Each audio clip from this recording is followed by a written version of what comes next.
So here we are at Helsinki airport, going to Seoul in like a few minutes. Yeah, what is that? I think it's a wing of the airplane.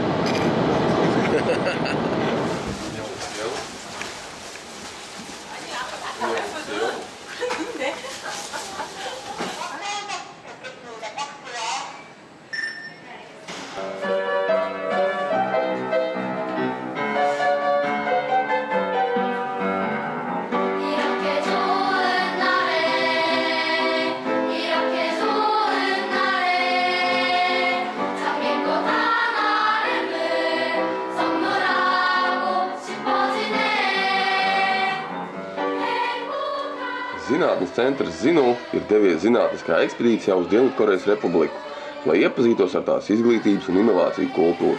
Koreja ir viena no pasaules līderiem inovāciju un zinātnes jomā, kas tiek veidot un attīstīt jau skolas solā. Tieši mērķiecīgi ieguldījumi izglītībā un zinātnē pēdējo 30 gadu laikā ir nodrošinājuši, ka Koreja ir kļuvusi par vienu no pārtikušākajām valstīm pasaulē. Šodien ir mūsu ekspedīcijas pirmā diena.